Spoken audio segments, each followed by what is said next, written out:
Hello बच्चों, let's see this question. The question says that mention some factors which decrease genetic variability. तो इस question में हमसे पूछा है कि ऐसे फैक्टर्स बताने हैं हमको जो जेनेटिक वेरिएबिलिटी को डिक्रीज करवाते हैं. ठीक है, तो इस क्वेश्चन में जो की कंसेप्ट होगा that will be regarding genetic variability. Okay, तो सबसे पहले तो हम ये देखेंगे कि what is the meaning of genetic variability.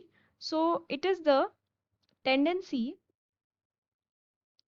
of individual genetic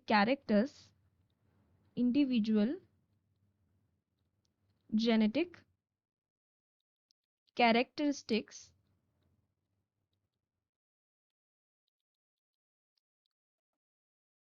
in a population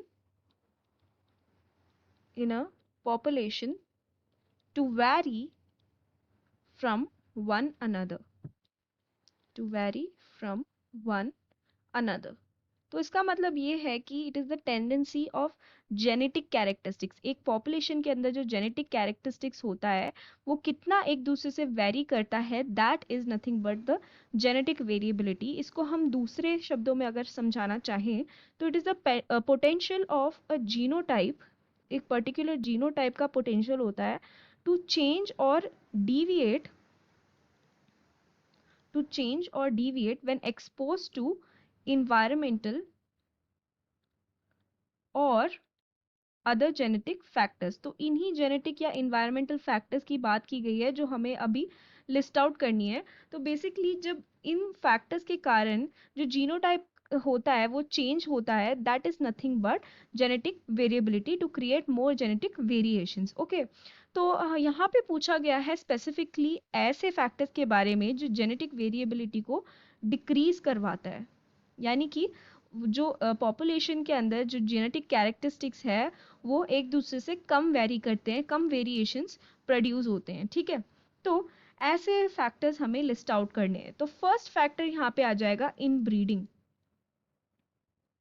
तो इन ब्रीडिंग से क्या होता है कि जेनेटिक वेरिएबिलिटी जो है वो डिक्रीज होती है. As we know, inbreeding क्यों किया जाता है? होमोजाइगोसिटी को इंक्रीज करवाने के लिए.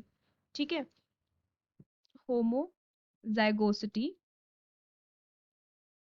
को इंक्रीज करवाने के लिए हम करवाते हैं इन ब्रीडिंग. तो यहाँ पे ऑटोमेटिकली जो हेट्रोजाइगस कॉम्बिनेशंस होंगे वो तो ऑटोमेटिकली कम हो जाएंगे. And these heterozygous combinations are the ones जिनके कारण जेनेटिक वेरिएबिलिटी इंक्रीज होती है. अगर होमोजाइगोसिटी इंक्रीज होगा तो बेसिकली जेनेटिक वेरिएबिलिटी जो है वो ऑटोमेटिकली कम हो जाएगी. यानी कि variations in the genetic characters जो होंगे वो कम हो जाएंगे बिकॉज होमोजाइगोसिटी इंक्रीज हो रही है यहाँ पे. सेकेंड फैक्टर जो होगा that is restricted gene flow. यानी कि अगर जीन फ्लो हो रहा होता है ना तो क्या होता है कि एक जगह से दूसरी जगह अगर जीन फ्लो होगा तो वहाँ पे क्या होगा, इंडिविजुअल्स के बीच में सेक्सुअल रिप्रोडक्शन होगा. And we very well know कि सेक्सुअल रिप्रोडक्शन में एक फैक्टर फिनोमिना हमें देखने के लिए मिलता है that is recombination. We know that recombination के टाइम पे बहुत से डिफरेंट डिफरेंट कॉम्बिनेशंस बनते हैं. And as a result that is why जो ऑफस्प्रिंग हमें देखने के लिए मिलता है उसके अंदर some characteristics are present that are different from their parent generation. Okay, and ये recombination जो है that is itself responsible for increasing genetic variability. अब अगर हम यहाँ पे जीन फ्लो को रिस्ट्रिक्ट करवा देंगे तो उससे क्या होगा कि वहाँ पे जेनेटिक वेरिएबिलिटी ऑटोमेटिकली डिक्रीज हो जाएगी. So this is another factor. Third factor is small population. यानी कि पॉपुलेशन साइज जो है वो छोटी है. अगर पॉपुलेशन साइज छोटी होती है ना तो क्या होता है कि the chances of increasing genetic variability decreases because वहाँ पे लोग कम होते हैं, सेक्सुअल रिप्रोडक्शन कम होगा और जो कॉम्बिनेशंस हैं वो भी कम मिलेंगे बिकॉज वहाँ के अंदर जो जीन पूल है that is small.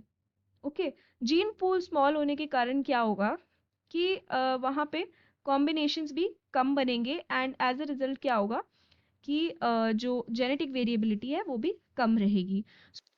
So these are the factors that decreases genetic variability. I hope you have understood it well. Best of luck.